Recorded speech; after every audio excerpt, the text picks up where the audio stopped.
Willow was technically a sidekick. Every animal we come across, we try to adopt. So Kirk has to have like Yeah, 14 different animals.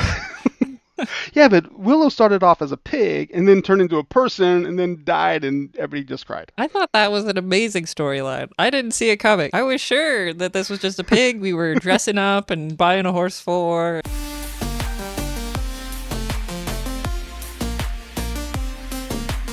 Welcome back to episode 2 with Kirk, the Game Master. Last episode, we talked about lots of things other than Dungeons and Dragons. Last episode was 101.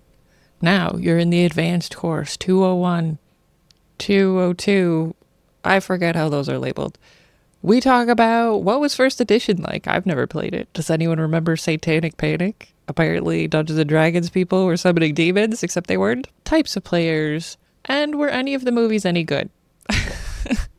If you need a quick recap of what Dungeons and Dragons is, it's a collaborative storytelling game where the dungeon master lays out a world with characters and storylines and things to do, and the players together decide what to do, how they're going to react based on the character they've made for themselves. Maybe their character is a silly Billy and always does the silliest thing possible. People often choose characteristics that they don't feel they have in real life and get to act how they imagine that might be. It can help with math because to decide if an action succeeds, you roll the dice. And some characters are stronger than others, so they get to add things to their rolls that have to do with strength. Can I lift this boulder? Let me roll this dice. I got a 7, but I'm really strong, so I get to add a 4, and I do lift it. I'm not as strong. I have a -2. I don't lift it. There's an element of chance. So there's fantasy, acting, imagination, storytelling, collaborating toward a shared goal, and math.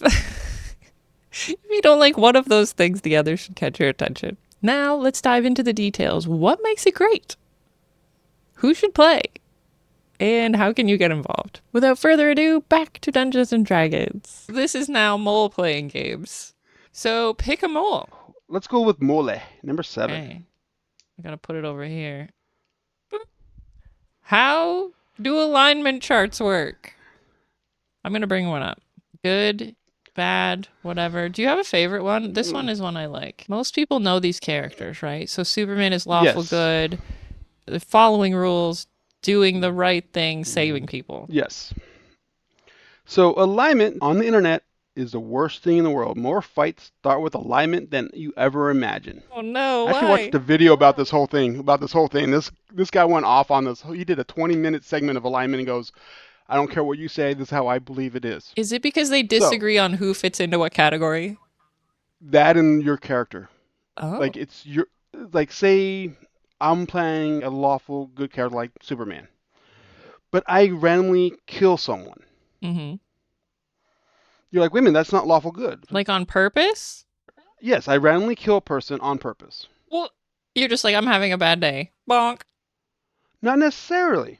Because you're thinking, like a lot of people don't read the whole No. alignment. People, I'm just going to throw this out there. A lot of people don't read. Period. Yeah. So, lawful good does not mean following the law. Mm-hmm. It's your code. Oh, so Dexter. Dexter could be lawful good. Yeah. Because he's following his law the way he wants. That's his rule set. He's fine with it. Yeah. And he's, in theory, doing good by killing serial killers. Right. So he's lawful good. Hmm. He could be classified as lawful good by that definition. So he technically was like, well, no, you're not lawful good. You're like chaotic good. No, you just. Hmm. That's why D&D did shrink it down. They're going back to good, neutral, and like evil. They don't do a lot of the side stuff anymore Oh, interesting. because he got way too, and they actually got more rid of it and went with the flaws and stuff. Like if you see in your new character sheet it has like the flaw, Yeah. that is helps you with your background and your story of how you progress as a character and what your code is. So lawful good is a person that does have a code and they stick by it. But then lawful evil also has a code. Lawful evil is somewhat, but he's more on the evil or side, not necessarily killing for the good of people, but he's a bounty hunter. Darth Vader is a good example of it, in my opinion, because he's evil. He's the dark side, but is he really as evil the entire time? Yes, he randomly strangles some people in episode 5 Right. because they don't know how to do their job, and And they didn't put in a ticket. he put a ticket in. I want to strangle you. I can see how there could be much debate. And is the audience of Dungeons and Dragons people who love to debate? Oh God, that's all we do. There's Yeah. there's players that are what's classified as rule lawyers, Yeah. which we don't have in our group because no one but me and one other person really knows the rules. Yeah. If I knew those rules, ooh, I'd be all over it. But I don't know crap. But we don't. We do the rules up to a point. We make sure we have fun. That's Yeah.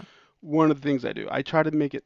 That's just me, and I know we are not without a doubt Critical Role, and you should never think of a group going in Critical Role. Those are paid actors, Yeah. paid professionals. They know how to improv. That's how they make their money. Yeah. They're actors. They're not necessarily D&D players. I mean, the Dungeon Master probably knows their stuff. They're all D&D players. A lot of them are like what's his Oh, name? The actor who played Magic Mike. He's a full-on D&D that's player. cool. When he was in the first season, he's big into D&D. He's got his own 2 private groups. Oh, I love that. That's so cool. Yeah. So no, there's a lot more celebrities that actually do play, and they are real D&D Hmm. players. I've never watched Critical Role. I should. I know everybody does. I don't. Well, everybody except you and me. I can see why to move away from this chart though, because I never really. Chaotic just meant to me you do what you feel like doing in the moment. Right. So if you think about it, you could be chaotic good. Yeah, you're gonna do something random, but are you still a good person? Yes. But could you still be lawful good? Yes. Yeah. So then it's kind of all over the place. It is all over the place. And I definitely don't put chaotic evil. I do not. That's the one thing I do not allow chaotic evil players. What is why? No one could play them properly because you are randomly going to be killing everything. And Oh, I've tried to prevent my team from being murdering hobos, yeah. which are players that go around killing random people all the time. Yeah, because how do you tell a story out of that other than you are now in jail? Yeah, you're mass murdering everybody. That's not what we want to hear. No, that's not what the goal is. So you're Hmm. right. This is my character for the one we're playing right Yeah, now. it's on the. You see flaws? It's I okay. have flaws, but I don't see the neutral good. Yeah, you do have neutral good, but they're moving away from it and putting more in the flaws, bonds, and stuff like that. Yeah, so the flaws are I never give away anything for free and always expect something in return. I've been doing that. Every time Yes. someone wants anything or they're like, "Can you help me up from the cliff?" I'm like, "I can, but you got anything?" Yeah, without a doubt. So yeah, I've been using that more than the alignment. Something you can agree on. You can agree that this flaw is a thing the character does instead of saying like, "I'm neutral good. I can do anything. I'm Yeah, lawful evil. I can do anything." It's like, "Well, I guess." yeah, you're lawful good. So yeah, and like if you look at Picard, yes, he's lawful neutral. He stayed lawful. He stays with Prime Directive, but he skirted it once in a Yeah, while. when it was a good reason. I Yeah, think these are just he, fun to like debate, but literally yeah, only for that's that. all it is. That's just what it is. It's full on. That's why it's you put it up there and you put it in the D&D community, and you will have the debating. Oh, and they love it. They eat it up. It's delicious. I thought you were gonna put in the Marvel one. Oh, yeah, yeah. Well, there's one for everything. The Office. Yes, there's the one for bread, how you store your bread. Yes. Yeah. And how you cut sandwiches and how you open Yep. chip bags. We could go all day just on Yeah. those. Okay, pick another one. Let's do 11. My 11. lucky The number. Sloth. Put it over here. So, what are your thoughts on pre-built adventures? So something that's already written out, the map is made, blah blah blah, the characters are maybe even made, versus homebrew, which means the dungeon master makes it up. I am a pre-built. Mm-hmm. I've tried to build some homebrews. I've done it a couple times. If I was more of a creative writer, I think homebrew would be the best thing. If you're that type of creative person, you could write stories, homebrew. I wonder, because if you write a story and then the players take the fuck off, would you be able to adapt? You know? Yes, what you do is if they're taking a different path than you want them to, just move that path to that line. They don't know what's on that road. Yeah. Only you know what's on that road. You could put that same plot point to there. What I've been doing now a lot more is I'm taking the pre-built and going homebrew style with it. Okay. Like even the adventure we're on now, I'm homebrewing parts of it in and out because I'm also playing that adventure as a player, and we're in the same area, Ooh, so you get to see it from both sides. both sides. And the DM that I'm playing with is a really good DM, so I'm trying to learn from him. Yeah, everybody brings a little different thing to the table. I've only ever dungeon mastered. I've only ever run homebrew because to me, the pre built ones feel like so much homework. Like, how am I going to read all this and know everything and be able to be these characters? That seems hard. It is hard. It is a lot of time, but that's why I do homebrew with the Yeah, pre-built stuff. that makes more sense to me. Because for me, I'm like, I know these five characters because I made them up. Yeah. Like when we did Curse of Strahd, I did a lot of homebrewing in there because I didn't prep. I would come in and I didn't prep and like, okay, let me just.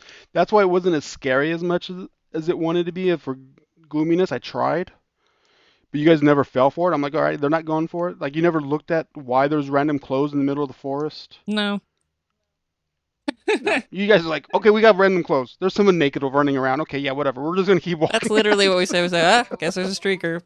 That's the pain of the game master because you're like, there's a clue, and we're like, I don't know. That doesn't. I don't know what that is. I'll just go over here. I want to go over here. This is much more entertaining. I want to take this thing out. Yeah, at the beginning, I never knew what homebrew meant. I was like, there's beer? Right now, I am working on doing a. So I have a couple books that have like single shots, one shots, which are just one adventure, couple hours. Like there's a point A to point B, done. Yeah. But I'm going to string them along, so it's going to be a homebrew with pre-built for the dungeons and stuff. That's a kind of cool chimera you put together. Yeah. I like one So shots too, and they can be long. It's just, yeah, like you said, there's a set thing that's happening once. With Curse of Strahd, it's like you do this, and you do this, and you do this, and you do this. it's multiple. Yeah, one shots are usually 1 to 2 sessions at the Yeah, most. unless you're slow. Yeah, like I said, then it's our group. That's we play for 2 hours every other week, and 90 minutes of it is us gabbling. Exactly. So there's different ways to do it. D&D has a thing where like to introduce kids into Dungeons and Dragons, it's that Yes. mission where like you're training to be a fighter or whatever you're doing. Yes. That one I've run a couple times just for people who were at the house and they're like, "What is that?" They have fun doing that, even though it's literally one task. Only a couple things happen, but it's so interesting to watch them. Be like, "Can I do this?" I'm like, "Yeah, you can." What am I going to say no to you? What you want to do then is the best ones, honestly, is a starter set. Mhm. Buying the starter set. I bought a couple of them because I like the adventures. Yeah. They're fun. It's one Um, that it was for little kids and you could just download it and it just has like yeah. you cut out the paper or whatever. hmm Yeah, those are cool. You could even take the starter set. Like there's one that's like version of Icewind Dale, so it's all winter, and they talk about sidekicks, which is something nice because D&D is a big group. But here you could do a dungeon master and a player, and they could have a sidekick. Oh, nice. Yeah. So they could be a way to play with someone, just one other person. Yeah, because not everybody has six people to play with. This is not one of the questions on there. I just thought of it. What group is too big? Oh, I've never played more than six. Game master separate and then six or six total? Yeah, 6 players and one game Okay. master. That's the largest I've been in. And we were playing Curse of Strahd before I left Vegas, and it was, I mean, it was a hardcore game. You had to pay attention because there was a lot of going on. Yeah. But on average, I've only seen about 5 to 3 players. I mean, it's hard enough to get people to do something at the same day and time. Yeah. And I remember playing growing up, being a dungeon master and a player at the same time. Yeah, because you don't have enough players at the time. Right. And then that's why I'm like, I like the sidekick because the sidekick has 1 or 2 features. And I still use the sidekick. I've used it with you Yeah. guys. Willow was technically a sidekick. Every animal we come across, we try to adopt. So Kirk has to have like 14 different animals. Yeah, but Willow started off as a pig and then turned into a person and then died and everybody just cried. I thought that was an amazing storyline. I didn't see it coming. I was sure that this was just a pig we were dressing up and buying a horse for. And But I'm like, you guys need a healer. You guys need a healer. You guys need a healer. It's like, okay, she's gonna turn into a Willow. That was awesome. I love that one. Pick another mole. Let's pick number 13. Lucky number 13. Who should play Dungeons and Dragons? Anybody. I think it helps with social interactions, Hmm. big time. It helps with basic math skills, honestly. Oh no, I 100% agree. I'm just actively not. It should be helping me to add. I've actually played with people that had learning Hmm. disorders and they had fun. And you just work with them and it helps them, I think. I think storytelling and collaboration helps with every kind of learning. Yeah. And it helps you be a better team player, especially in like if you want to do it in real life. There's ways, and I've seen it done to put D&D in your resume for an adult. Hmm. And to be honest with you, I have done that Yeah. by, scheduling. You try to schedule 5 adults that have all independent jobs in different states with different time zones to play a stupid game for 2 hours every other week. And when they can't show Good luck. up, don't make them feel bad because then they'll be nervous and they might not show up next time and Yeah. so much to deal with. If you want to play, if you can't find people, go to a hobby store. And I mean, not like Hobby Lobby.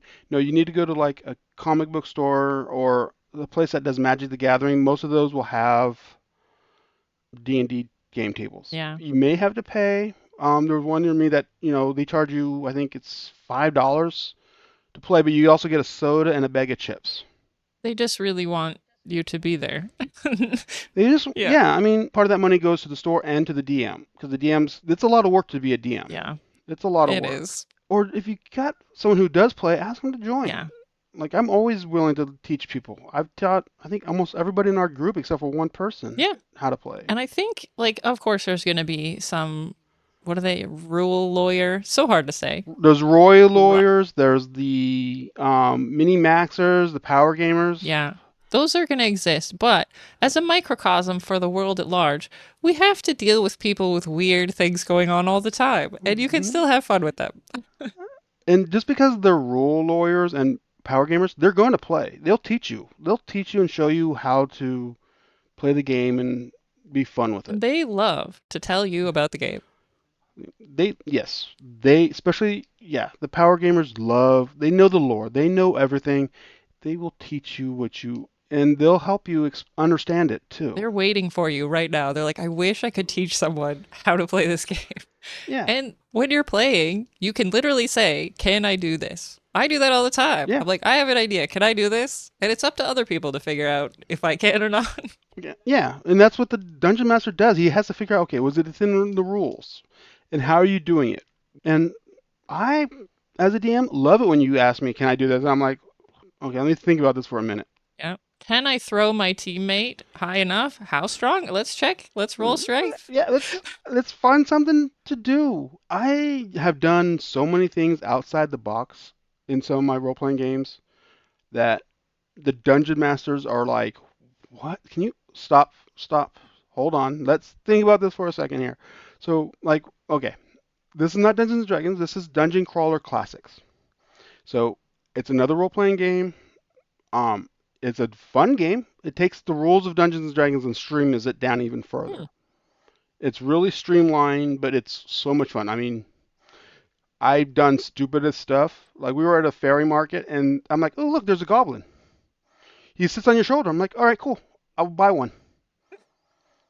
The DM's like, don't you want to hear about it? Nope. I just want a goblin on my shoulder. Okay. He goes, all right, you lose 2 points of stamina. I'm like, okay. Every day you lose a point. Uh-oh. You have to roll. If you don't make the save throw, you lose a point. I'm like, okay, so I could die in 3 days. Okay, not a problem. I don't care. This is a vampire. He's latched on. Yeah, he's latched on, drawing my blood, but he's giving me bonuses to my attack spells and stuff. I'm like, let's do this. This episode is brought to you by your imagination. Use it or lose it, folks. Do you remember when you used to lay down on the ground and look at a sunbeam with dust floating in it? When your phone wasn't constantly beeping next to you and you couldn't just go on YouTube for 12 hours a day? Try that out, because guess what imagination's best friend is? It's boredom. Try being bored. See what happens. See if your old imagination kicks back up again. Remember looking up at clouds? Remember having a few minutes where nothing's beeping and booping at you? Maybe try that out. You could join an improv class and become insufferable or amazing. Or both. That's imagination. You could write something. You could make a song. You could play on a piano even though you don't know how to play on a piano. Get a little silly. And get those imagination gears turning. You'll be glad you did. And now back to the episode. Because it was a Cinderella theme. So we had Cinderella in front of us. I picked up this dead hand, lit it on fire, and threw it at her. And he goes, wait a minute, you want to take the hand and throw it at her? I'm like, yes. Make it happen. Okay. And I rolled high and I slapped her with a dead hand. And did she die? Actually, yes, she did. That was the final hit point. I did. That's what I like about Dungeons and Dragons, because you could think of the weirdest, oddest things, and it is so, let's be realistic, it's RNG, it's dice. Mhm. It's the dice. If you got the dice being nice to you, yay. If you don't, you're going to die. Yeah. And that's part, I guess I never asked about the mechanics here either. We'll explain that. When you're trying to do something, you roll dice, some configuration. Yes. If you're rolling high, the thing succeeds, and if you're rolling low, it doesn't. And that's where the randomness comes in, where you can pick up a hand and throw. Even if the dungeon master is like, you can probably not do this. If you roll 20 out of 20, there's a good chance you're going to do it. You're going to do it. The gods were smiling down on you in that moment of throwing a hand. And like, yeah, because let's be realistic. In video games, you don't have any control of the RNG. Right. There's no controlling of it. When we play, yes, we play on Roll20, which is computerized, so it's not as much danger of being in control of yourself. Like, you don't have that die control of like, please die, please, please, please, please, please, please, please. Here, you're just clicking a button and praying. Yeah. You're using real RNG instead of like back if you were playing on a table, you roll the die and instead of having weighted dice, I'm bringing them to. Yeah, that's what you always did. I know you brought weighted dice. I wish I knew how to do that. How come they were weighted to roll ones? What the hell? You could buy them. Maybe I do have a dice question in here. Oh, I do. It was number 10. All right, well, let's go to 10. It was dice rolls. I must have a quote. I put a little asterisk. Okay, so yes, we said 20 is critical, right? On a D20, the highest number. So with Dungeons and Dragons, there are 7 dice. You have a D20, a D12, a D10, a percentile die, which is another D10. You have a D8, a D6, and a D4. Those all mean how many sides the dice has. Correct. 20-sided. And 20-sided. The highest number you roll on it would be the highest you can get on it. So if you roll a D20, it's a 20. Most of the things in Dungeons and Dragons, for like all your attacks and everything, you roll the D20, and if you hit a 20, that's magical stuff happens. Yes, I'm trying to jump over this river, and when I roll a D20, I jump and I do 3 flips, and I land, and everybody cheers. And that's a nat 20. Means without any buffs, you got 20. No, right. It's a natural 20. Then there's what's classified as a dirty 20, which is you got like a 19, but you have a +1, which is your modifier and stuff like that. That makes it a dirty 20. And you're still doing awesome. But if you hit a 1, you have royally pissed off the wrong god. Yeah. Depending on, you fail. It's just an automatic fail. Now, there's some DMs out there and some groups that will penalize you if you roll a 1. Like you hurt yourself. Like I try to jump over the river and I fall and I start drowning and I lose 5 hit points. Right.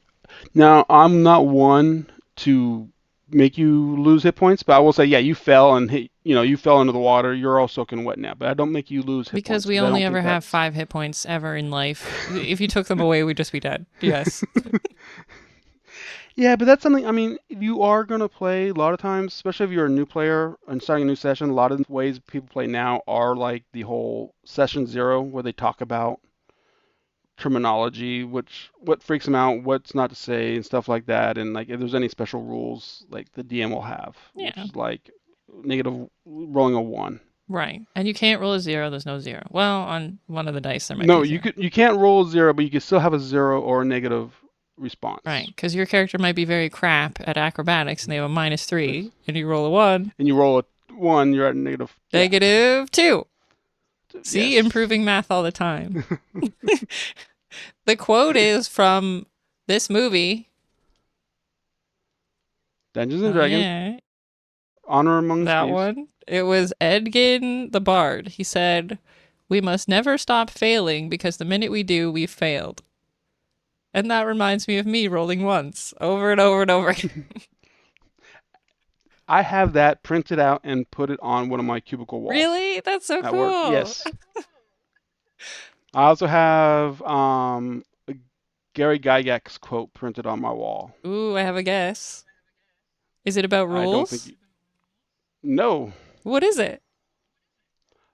Somebody said that they threw their copy of Dungeons and Dragons into the fire, and it screamed, "It's a game. The magic spells in it are as real as the gold. Try retiring on that stuff." I've read that one before. Because that was part of, I think it's number 2. Was that, I put a mole under the mole.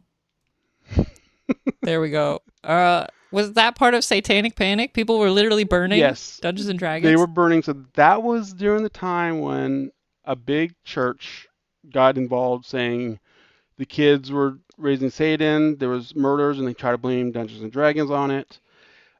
At that time, they were burning the books, and Gary Gygax said that as Dungeons and Dragons was making the most money at any time, Hmm.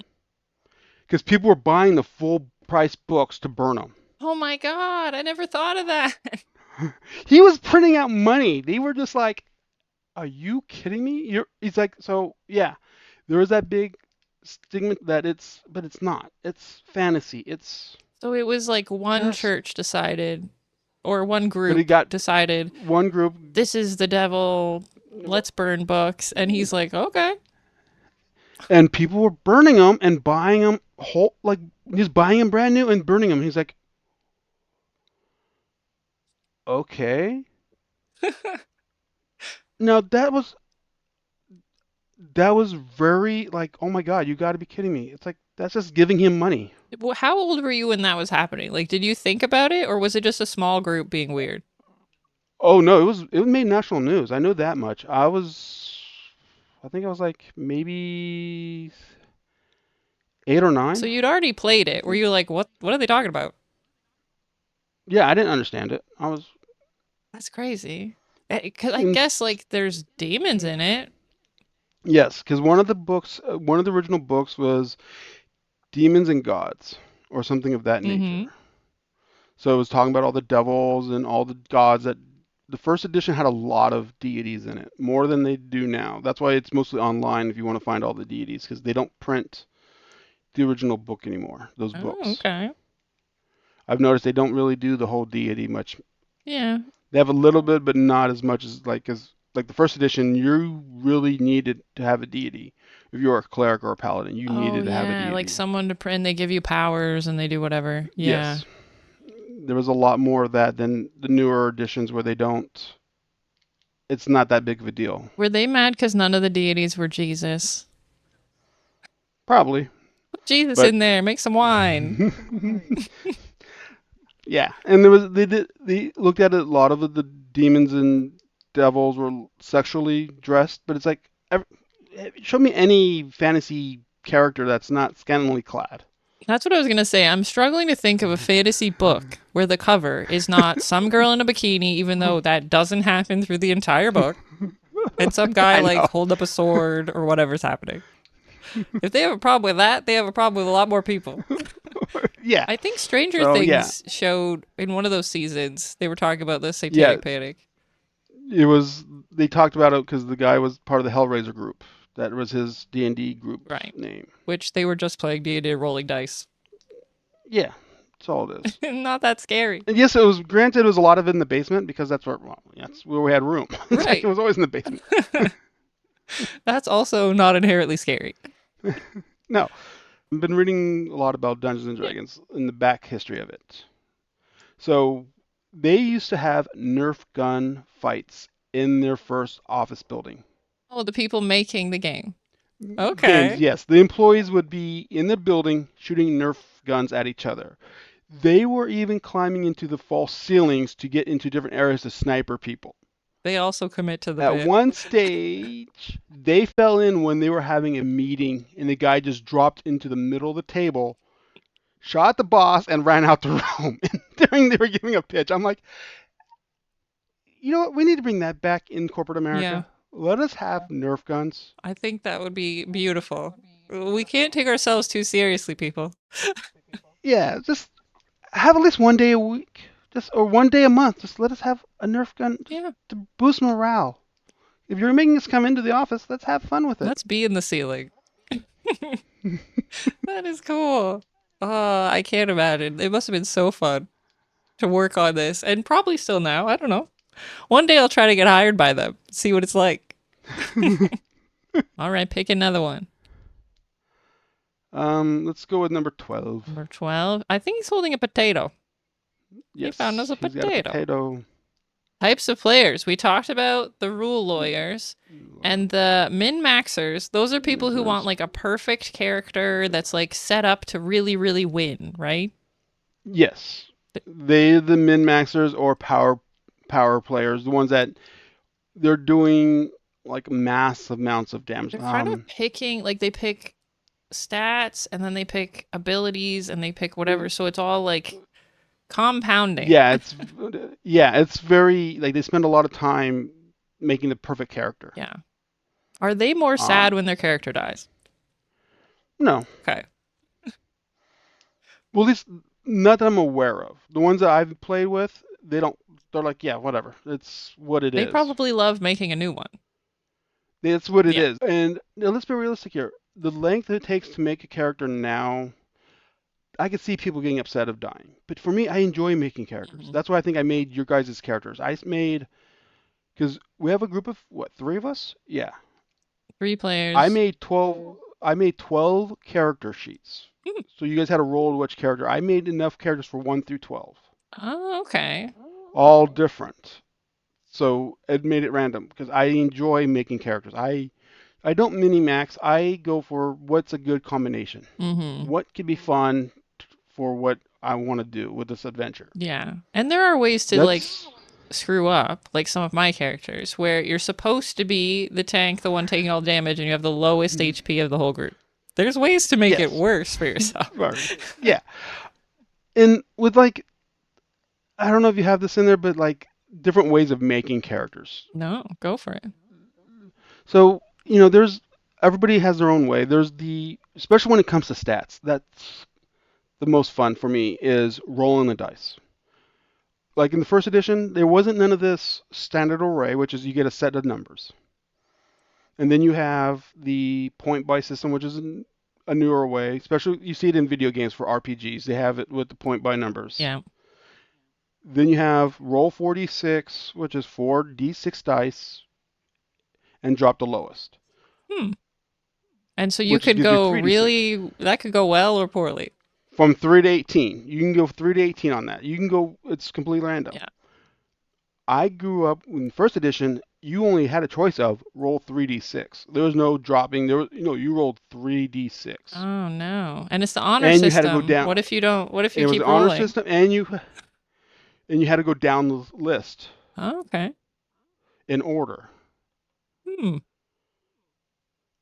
And then you get to pick which race and class you are, because you couldn't be it depending on your strength and stuff like that. They had it broken down where it mattered. Stats were based off of what race you could be, what class you were able to be. If you're male or female, it changed. I didn't know that. Yeah, first edition was very like hardcore. I think that, what did I put? How is first edition different? That's crazy. So you couldn't be like, I want to be an elf. You better roll. You better pray that you get what you need. Because an elf can't be ugly. Stupid. Yeah. Yeah, or something like, I don't, it's been a while since I've had it, but yeah, you couldn't really, you had to sit there and think about it. It was something that magical. So most of the players I know are just, let's have fun. Yeah. They take what they got and we do random stuff. Like my one campaign that I'm the player in, there's a character. He is a fighter, but he got no skills whatsoever except for he could take a hit. He's not smart. He's not strong. He's nothing because he rolled his dice and let the dice pick what he got. Nice. The big difference between first edition and everything else is first edition, Gary Gygax did not want you to fight everything. Oh, you had to stealth, go around. You wanted you run away. Oh. It was don't be afraid to run and regroup. Don't because he basically D&D started off as a tabletop army game Hmm. like Warhammer Yeah. with giant armies. But then he's like, well, let's just do one individual person of that army. Was Warhammer already around? No, it was something else at the Yeah, time. but that idea. Yeah, that concept has been around for very much longer than you think. Yeah. That was from the 50s and 60s because they did it with Revolutionary War. They did Like Risk? How tabletop old war is games. Risk? Risk, I know the board games from the 70s, 80s, 70s, 80s. Okay. Yeah, 19. It was invented in the 50s potentially, but that would have been in France. Takes time. Yeah. Oh, that's interesting. So yeah, like in the first edition, your race, had to be determined by your stats, and they wanted you to be um, think more of survival, not just go and kill. It Yeah. was more role playing and thinking about what you want to do. And strategizing, like, well, what if we sneak over here, and what if we get something to fix? Yeah, now Why don't I don't know that we run ever. That's a good thing. we? I You should don't think run. about it. No, you guys don't run. You think of a plan. You're like, okay, we're going to do it, and you guys don't pivot. You're like, this is the plan. We're just going to I'm like, we'll die doing if this you plan. move away from a guy who's hitting you, they get a chance to hit you, like opportunity attack, because you're like turning around and they could hit you. And I'm Yes. like, if I'm ever getting an opportunity attack, you might as well just kill me now. I'm not backing down. Yeah, so that's the biggest difference. I Yeah. mean, that and like if you're a paladin and stuff, and if you change your alignment Mm-hmm. anyway, you lost your powers and you couldn't gain levels Because your god wasn't powering you anymore. with you. Exactly. Oh, that's rough. It is rough, and it's and then of course they had Thaco in there, which is the most scariest thing. But then you also had armor class negative numbers, which is the most complicated. So that took me the longest to realize. So your armor class is like, if I have an armor class of 10 and the bad guy rolls and he gets a 9, I don't get hit. But if I have a negative armor class, That's why Thaco came in, because it was armor class to hit, armor class 0. okay. Before that, you had So to do a bunch of calculations. yes, because you wanted a lower number. So like now you know how, okay, now even in video games, you have an armor class of 18. Mm-hmm. That's Yeah. good. But for me, thinking back, I want negative 10 Uh, because it was harder to hit a negative 10. But it's just, so they've changed the whole rules. So I just have to. But it's been a so while. It's they, been like like the bad 40. guy had to roll a negative 10. No, you had to roll higher to get armor class. So negative 10 with a THAC of 0. I don't remember the formula. There was actually math involved. Already, turn taking during combat takes a while. So back then, it's like, well, we've had one session, only Bob has had his turn. Because we had to figure out if he got hit or not for 20 minutes. That's so crazy. It seems like calculus. It is like calculus. There's actually a meme on here with Obi-Wan Kenobi from episode 4. Mm-hmm. Thaco. Now that's a name I've not heard in a long Is it time. THACO? Yeah, so it's to hit on armor class 0. It's got a whole chart. Yes. So I'm gonna show this Also, thing, but I'm gonna have to read the example. It said a character with a THACO of 14 must yes. roll between 14 and 20. So that's 6 Yes. opportunities to hit, right? Or 7. 14, 15, 16, 17, 18. Oh, shoot. 14, 15, 16, 17, 18. Right, so like, 19, yeah, 20. it's, so 7. example 1, if attack was 17, you're attacking the monster with armor class 5, you need to roll a 12 or higher, so 17 minus 5 equals 12. Now, Thaco is 15 and you're attacking a heavily armored foe with armor class negative 2, you need to roll a 17 or higher, which is 15 minus negative 2 equals 17. And this one said if they have 6, you hit between 8 and 20. So if they have a lower THACO, you have a lower Lower window. chance of hitting them. Yes, so that's why you want the negative numbers. I'm glad they got rid of this. This is garbage. This is math. I knew it was here. It was hiding. Yes, so that is the math. That is the worst thing in the I world. never knew any of that. Oh my goodness. Okay, pick another mole. Let's do number 3. This is a cute one. Which edition is the best? Anyone that you like playing. Yeah. It's rough that you would have to find, like, if you liked 2, you'd have to find a bunch of other people who like 2. But I'm sure there's a forum out there. Yeah. And with Roll20, you can play with people Um, from anywhere. yes, and like so I went from second edition, first, second to fourth. So I missed third edition completely. So I never played third. People love third. People hated fourth Hmm. Why? because it's more like a battle map because you had to have the map and the figurines to figure out placement and stuff like that. Yeah. There's not much theater of the mind, which is another thing. Um, I prefer the map and seeing it because I can't see theater of the mind. Right. And especially if you have to, I have like, a oh, pro. you can move 30 feet. And how far away is the bat? Like, it's easier if you can see it on literally move the guy 30 feet. Yes. So people, that's one thing people didn't like about fourth edition. I liked it because it was an easy way to get back. It was simple. They really simplified it. Like you had a daily power, you had an encounter power, or at will, and so forth. I do like fifth edition because it's a cross between fourth edition and what I used to know of second edition. Yeah. I do enjoy the fifth edition, They keep but the pieces that worked, right? yeah, but it's all about finding the edition that you like playing with your friends. Yeah. And you can What always brings you change it. joy? Yeah, Change your rule. People do that in Monopoly too. House rules.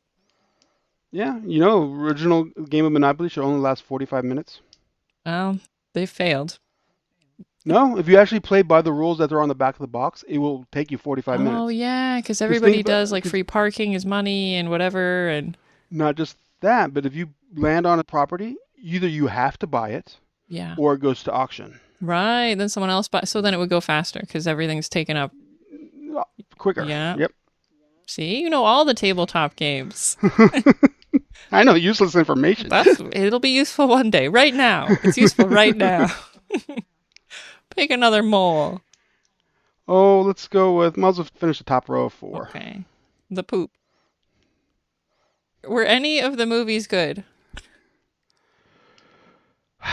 So, I'm gonna look them up. I did really enjoy Honor Amongst That's Thieves. the newer one. That's the shirt I have. That's the I new liked one. that one That's the too. shirt you have. That is a really good one. It was good because you didn't have to be a player to enjoy Yeah. it. Was there Easter eggs in it? Yes. There's probably Easter eggs in it that I noticed that you didn't notice. Oh, for sure. I saw maybe 3 or 4 where I was like, I know that's something. Right. Like, did you notice that the animated cartoon party was in there? Oh, did it have the little guy with the red cape? Yes. That I saw, but I didn't That's know it was the whole party. yeah. The whole party was in there. It's these I people remember I'm seeing trying it. to get. Yes. That's from the animated series. So they were in the movie? Yes, they were at the very end when they were going into the maze. The Oh. barbarian found the sword at the first chest before it was a mimic. Oh, cool. I recognize this guy. That's the one that The dungeon master. yeah. Yeah, because that's the one that my character in Roll20 is always. Yeah. My portrait That's is why I was like, the he's a dungeon thing. master. The other movie that you saw, the Dungeons and Dragons, it was. I remember seeing it. It wasn't the greatest. Was it this one? Dungeons Yeah, and that one. Dragons 2000. It wasn't the greatest. It looks like it might be taking itself a little seriously. And D&D is not serious. Yeah. Let me see if I could. There was another one. I I can't saw a think of it. list. Let me find the list. It won't be on that list. I No? know it won't be on that list. Ooh, challenge It's accepted. independent. It wasn't, was it Mazes and Monsters? That one's more known. No. The Gamers, Darkness Rises. Yes. Yeah, that was on the list I found before. Okay. Dork. I have a copy of that on DVD that I have for a while. I think I made you a copy of it. Yeah, I know I've seen it. That is so funny, and that's what D&D is in reality. The sequels got a little cheesy, but the first one was really good. Wrath of the Dragon God? Never saw it. No. I think it's an That's official movie. Dragonland. Yeah, it's. I didn't see that either. Again, to the Book of Vile Darkness. I don't know what Nope. that is either. I haven't seen many because a lot of them don't. They never looked worth seeing. No, they don't. Because the point of the story is you're making the story together. I don't need to see someone else making a story, do I? Yeah. I think this one, with the guy, the quote, I think that one was fun. It could have been just an adventure. Yeah. And they don't have to make a sequel, which is No. nice. People wanted one, but I'm like, I don't know. It was a good. I like how they brought in different aspects. Like they brought in an NPC, a non-player character, to help them out, and like, okay, we're done. Yeah. And it was fun. It was a little romp and it was entertaining and the people were doing silly things and that's the point.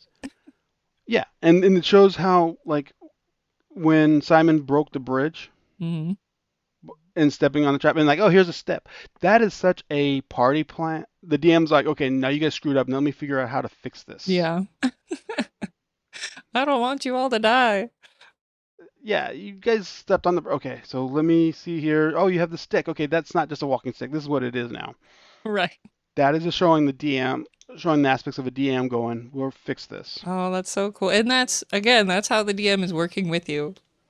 They're the Yes. unseen trying to help you across. Okay. Pick another mole. Number 9. Sit a capybara. Okay, what's your favorite spell? And I have a prediction. I want to know what your prediction is. Okay, so this is a quote. Not I don't know who said it. I didn't ask how big the room is. I said I cast fireball. Oh, I know exactly what that quote's from, and from a video that I probably told you to watch because I thought it was funny. What's it from?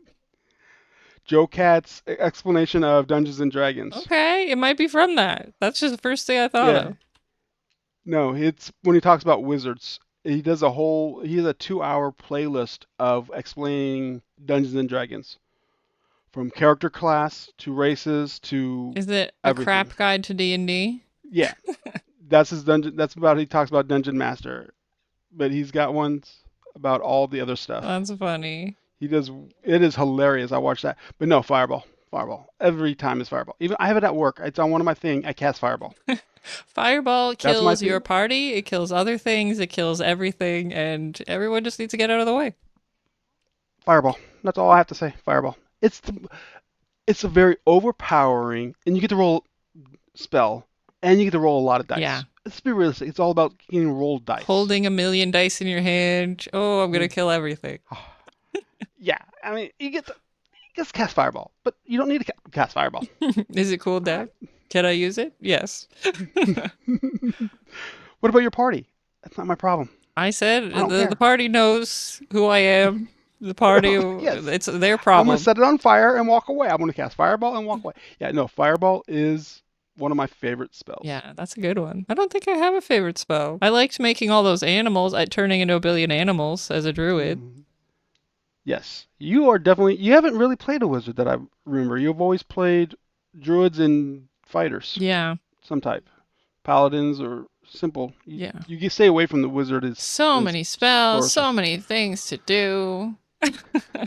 Maybe one day. We'll see. Another one I like is Meteor Shower, but it's sort of like Fireball. It's just a higher level. Yeah, it's still killing everything. Yeah, Some spells it's just can't area. hurt your party members. Yeah, but that's not my problem. I'm at the back. I gotta protect myself. Some spells are safer than others. Yes. Okay, pick another mole. Oh, we'll do number 8. This one might be a hamster. Maybe. The philosophy of Dungeons and Dragons. And I do have a quote. And it's from a random person, Carlo. Shout out to whoever Carlo is. Adventure, not arguments. Imagination, not indignation. Fun, not fumbling for the rule book. Rulings, not rules. What do you think of that? Oh yeah, that is definitely the way my style is. I really am more of.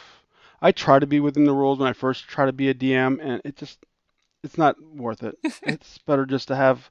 It's more fun, and I find it to be less stressful on me. And I think the parties I play with have fun, Yeah, and it's easier to teach people if you're letting them be fun. Like you could always go with it, like, okay, I'm gonna let you do this just because it's me, but technically no, but let's do it. Let's see what happens. right. Let's just have fun with it. And it's fine to like there are big rules, right? Like you weigh this much, you can't float or something, right? There's physics Yeah. types rules. But then there's like, can I throw this because the wind is blowing this way and technically I would have disadvantage and they're behind a cloud, so they have it like, and if you love doing that stuff and finding that answer, amazing. And if you Yeah, don't, it's and hard. yeah, and then even when I say you could do it, I'm like, okay, and I tell you, I know I have with you guys, is you're gonna have disadvantage or they're gonna have a bonus to their AC because it is still hard to hit. Like if they're behind a rock, you're doing something that they're still gonna get some type of protection. Yeah. You don't know how to bend bullets. So, Yeah, you can't bend bullets, not so yet. But that, and I think you've said it already, it's to have fun. The philosophy of Dungeons and Dragons yeah, is to have fun. yeah, it's just about to have I fun. think so. I What else do you do stuff for? Like I try to think about like you're going to show up together with people every week or whatever you do. If you're not having fun, what are you doing? Yeah, If- and as a player, don't be afraid to kill your character. Be the character. yeah. I mean, I know, like when I'm playing Dungeon Crawler Classics at the library, and the DM is all like, "Oh my God, you're going to kill yourself." I'm like, "I'm fine with it. I'm having fun." He goes, "I like the fact that you don't have that fear of dying. Like if I die, I'll make another character. It's not the end of the world." Mm-hmm. I've I've done this in one of my games. We were playing Tomb Annihilation. I died the session before. My character died. Created a new character, brand new character, ready to play. Started playing. I died at that session. Why? Because my character got bored. Mm-hmm. He couldn't do anything during combat. We were fighting everybody in the building, and I couldn't do anything. So what did I do? I started searching the room and released an air elemental in the room with me. Yeah. I think you might be done at that moment. I died. Did I have fun? Yes. What did I do the next time we played? I had another character. Yes. And I maybe that philosophy is commit to the bit. Just be that character. Be whatever that character is. And I love that character. He didn't last long. He has a He story. didn't last long. He has a story. And what's weird is I decided to make that character again for another Mm-hmm. campaign. Named in the same way, and he died again. He's got a destiny. And I can't be this character. I it's can't. to make the rest of I the couldn't. party have something to fight for. You know, that's what that character's for. It was a Kenku. I couldn't. I can't keep a Kenku. I Yeah. mean, granted, the Kenku's the third time survived a little bit longer. Progress, that's all we're But had a looking different for. name. Not perfection. He survived longer, but I had to make sure he had a different name. It just I had this random death of a Kenku. I have more dead birds on my hands than what to do with. And that's part of it. But exactly. I think that's the philosophy. Your Kenku dies every time. That is the philosophy of Dungeons and Dragons. You only get two more moles. What are they? Let's go with number 6. We'll leave the orgy one alone until I wasn't sure what it was. I was hoping it was naked mole rats, maybe. This one is so the species. We talked about it a character bit. species. Now they're Yeah. called So species. They used to be called races. How many are there now? A lot, right? yeah, there's I think off my top of my head I think there's like 15. But each edition has a different rule. The main ones are of course, everybody's got the human. Mm-hmm. You have the elf, the half elf, the halfling, the gnome, the dwarf, the orc, the Goliath. You have now there's an elephant. What? Yeah, you could be an elephant. Loxodon. Hmm. Kenku Acrobat, which is the bird one that was in Jonathan and Dungeons and Dragons Honor Amongst Mm-hmm. Thieves. Tiefling. You have tieflings. You have um, Jesus. You could actually be a kobold now. That's when that wasn't a player race, Oh, but it is now. okay. They've changed some Did rules. you already say Um, dragonborn and halfling? I said halfling, not Okay. dragonborn. Dragonborn, lizard folk. Yeah. God, There's so there's many. yeah, And it doesn't like they have certain abilities, right? Like an elf can see in the dark, dark vision. but Yeah, it's not like game that's breaking what character you are. no. They make each one individual. They did change it now, where like back in the day, that's another thing with the 25th. Each one would give you like a bonus to like say charisma or strength. Now you get to pick what they Oh, are. so you could be a beautiful dragonborn with more charisma. Yes, yes. Instead of being strong That just and frees stuff you like up to that. be able to Just do more of what you want, right? yeah, it makes it more. It helps with the max mini Mm-hmm. players because now you can be any race you want. Yeah. And then have that ability. Like, okay, I want to make like before you had to be okay. I want to be a barbarian, so I need something with a strong constitution and strong strength, so I can kill things. Right. Now they can be a halfling barbarian. Hopefully, yes, which is more fun. Yeah. I love A that. 3 foot character running up to you, smacking you in the kneecaps with a And big you axe. fly across the room because they're so strong. I think that's perfect. Hmm. Naked mole Yeah. rats need better marketing. They look like they're just a little orgy pile. Your favorite class. So, what are the classes? I guess let's start there. Let's see here. We have fighter, ranger, paladin, cleric, wizard, sorcerer, thief, or rogue, whatever you want to classify it as. Did I say wizard? I don't know. God, I should have wrote them down. I gotta write them down. We got Okay, start again. Wizard. wizard, barbarian, fighter, Yeah. sorcerer, rogue, 1, 2, 3, 4. That's five. cleric, paladin, warlock. I think there's 8. I think there's only 8. 5, 6, Maybe 7, 8. You're at 8 now. right. Am I right?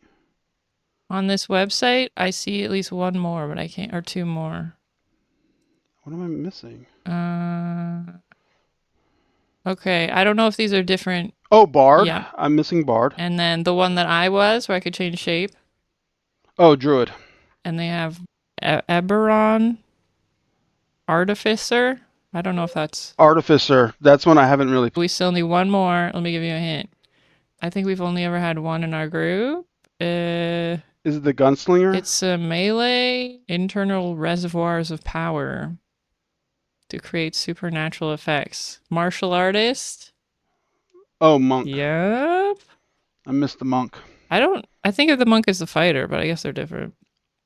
There is a difference between a monk and a fighter. One does magic. Have you ever? Yes, and if you ever watched the Joe Cat's Crap Guide to D&D, he makes fun of all the classes. It's so funny. He does it out of entertaining. He's like, he even tells you it's like, this is just my fun. It's just don't let me tell you how to play your game. Right. But he's like, everybody plays a fighter. Fighter's always going to be human. Everybody plays a human fighter. No one, because that's so basic, as he says. That's basic. That's That's basic. right. It's a classic. So that means there's My 13 favorite, of them. What's your favorite? yes. I don't really have one. I've played almost every single class. Except Artificer, maybe, because that's new. Yeah, that's the only one because I haven't played that, and also I don't think I've played a monk. Yeah, I haven't either. But I've played wizards. I've played sorcerers. I've played bards. Barbarian, fighter, for sure. Yeah, Rogue, I've played clerics so much. I played paladins a lot. warlock.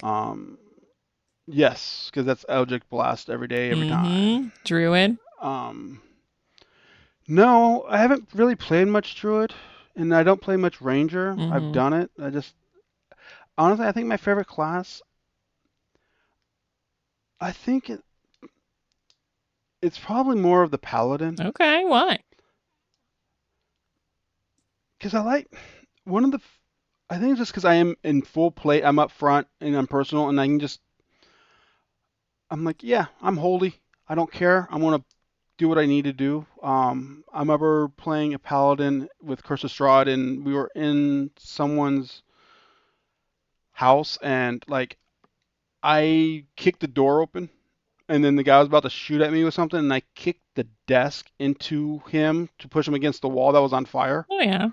I'm just busting open the door. I'm like the barbarian. I'm like, I'm just gonna walk in. I'm full plate. You can't hit me. I don't care if you hit me. I'm gonna hit you back because I want to just divine smite you. And then I can go over to this guy over here who's hurt and like, okay, I heal you. Yeah. Let's move on. You can do it all. You can tank, you can heal, you can Yeah, do damage. It feels good.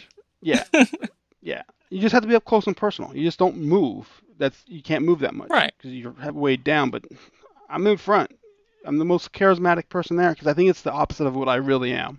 I don't think I'm very a charismatic person. I think that's part of what makes Dungeons and Dragons fun is you can play the opposite of what you are or what you think you are and try it out. Yeah, because you don't have to be able to speak like your character. Mm-hmm. Just portray what you want to say, and the dice will help you out. Yeah. Yeah, you don't have to know how to give the most stirring speech in the universe. You could just say, I give the most stirring speech in the universe. Universe, and then your dice will tell you what it is, which I think is great for kids and helps with the social anxiety. Yeah. It's like you don't have to be that speaker. You can just say you want to try it. Yes, speak. We want you to say something, but if you don't have to sound super convincing. And if you roll a The 1, it's dice will kind of make fun to be like, well, I guess I said fart noise.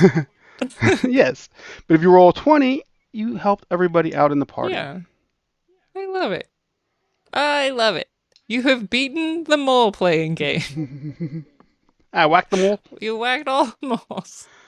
We had a little hammer and everything. Perfect. Perfect score. We wind down on words about stuff with a bit of introspection. What's been working for you lately? I'm trying to get better at writing, Okay. and I'm thinking just writing in general has been helping me with everything in life. And then um, definitely playing my role-playing games, having the 3 games that I'm in. Because I'm in 3 games, 2 of them as players, which is nice because, as you said, no one wants to be the DM. That is the hardest thing, and no one wants the work to be the DM. I want it once every 4 games. Yeah. And and that's why it's like, I want to play Dungeons and Dragons, so that's why I'm like, okay, I'll be the DM. I will suck it up. I will be the DM for everything. That's how our group started again, Mm-hmm. because we used to play in person. Then everybody moved. I'm like, well, there's Roll20. Let's just try it on Roll20. Thank goodness for Roll20. I don't And have to leave my house.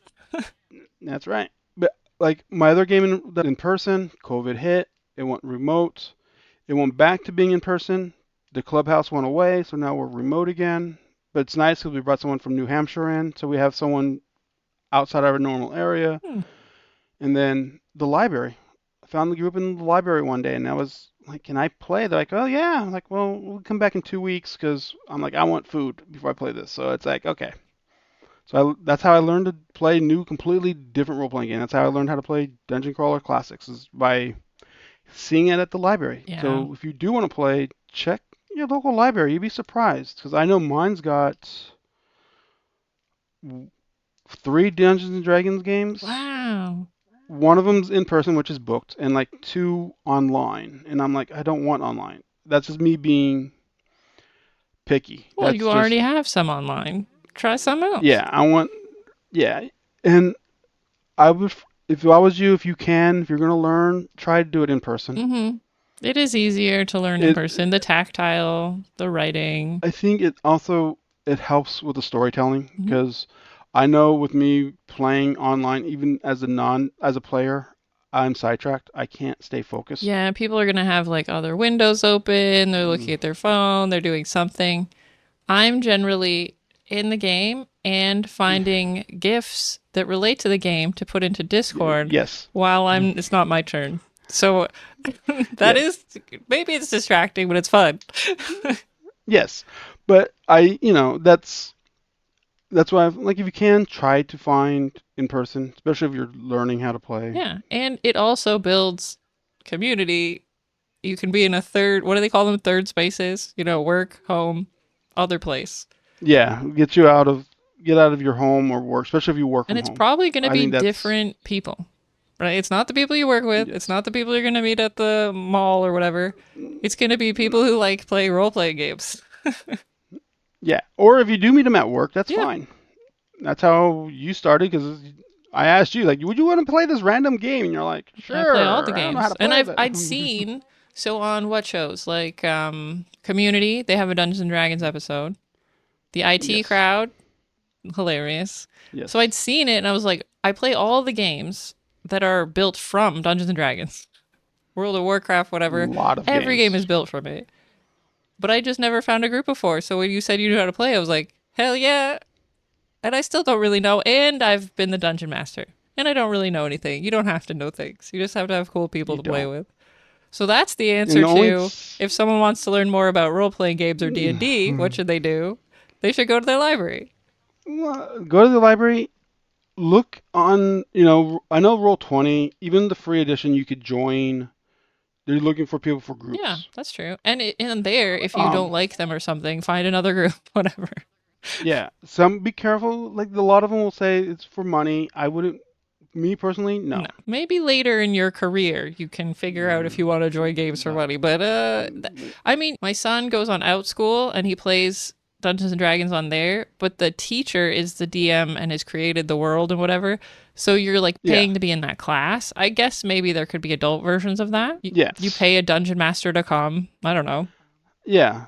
There is, like at the comic book store, if you find one, they may do a charge. Mhm. It's renting of the table because it is a 2 to 3 hour table rental, pretty much is what I mean. That's real estate for them. Yeah, That's so they have to, and that's different. But online, you'd be paying for the DMs uh, something, I yeah, guess. I But you have. can find free ones for sure. There's a lot of free ones. I found one they were looking for DMs. Oh, So I said, I'll be your DM for this, and then I found these people, and I'm like, okay, and then yeah, it was harder because I didn't know them, and there is a little bit of community in your group because you could talk about it. yeah, You have that connection yeah. when you go back. You have to get to know each other through the game, and that happens over time, but not right away. And Yeah. that's fine. If someone wants more Kirk, where should they go? Kirk is anti-social networks. I am actually off of all social media for the last 3 years now. I stopped being on Facebook, and it's just me being more taking care of my mental Yeah. self I was going to say, how than does it feel to be off social media? Good. actually it's Yeah. nice. Like the only online I do is my role playing Hmm. games, and my Discord is role playing. It's the two groups I'm in Yeah. that's online. And that probably helps you go out in the world and touch grass and be present. Yeah. The only thing is, if you are into Dungeons and Dragons, don't be afraid to buy dice. Hmm. There's no such thing, no matter what people say, there is no such thing as too many dice. How many dice do you have? I have, I think, 15 full sets of Okay. dice in my dice bag. 15 times, let's say 10. Every set is 10 or Yeah. 7. Every set is 7, but I have a couple sets that are larger than 7. Hmm. And plus, I have the ones that aren't full sets. Right now, even at my desk right now, I got one, two, three, four sets of metal dice. Yeah. And you have the D100. Looks like a big ball. I I do have a D100. My friend's wife actually made me D&D coasters Nice. because she wanted something different that has dice in it. So there's another set of People make dice. so many cool dice too, like different colors, different. You could see through them. They're metal, and you can support someone cool making dice by buying them. Yeah, because I also have dice that aren't even dice. Hmm. I have coins that I bought that is a D20 coin that you spin. You go like this, and then wherever it lands. No, you spin it and then you put your finger on it, and then wherever your finger is, it tells you. I haven't used it in the game because why? It's a novelty. It's more novelty than it's like my Yeah. D100. I just have it. No one I mean, uses if it. ever you have a I also have character where they have like a lucky coin, then we could commit. yeah, but I don't that. I mean, I also have a die with a dragon inside of it, so Cool. it's I gotta find mine. Mine are blue. yeah. Because I got you a Yeah. set. I got you and Rick a Yeah, set. we got our dice. They're around. They're I have luckier than all the my dice. D20 rolls, I'll tell you what. I have so many dice. No such thing as too many dice. Yeah. Now, well, the sad part is like Dungeon Crawler Classics use a different set of Oh dice. no. They have D30s, D24s, D3s, D5s, I D7s. hate to break it to you, you're I'm gonna like, need to get more dice. I yeah, but not buying another set at the moment. Not yet. But It'll come. it will come because I want them all. I'm like, I want more dice. Well, if anyone wants to send Kirk more dice, I can get them to him. Yes, send them to Amy, and Amy will send That's them to right. We end every episode with an exceptional outro that I haven't thought of yet. Until then, we're stealing. As Gary Gygax said, the secret we should never let the game masters know is that they don't need any rules. Thanks, Kirk. Thanks, Amy. Bye. Bye.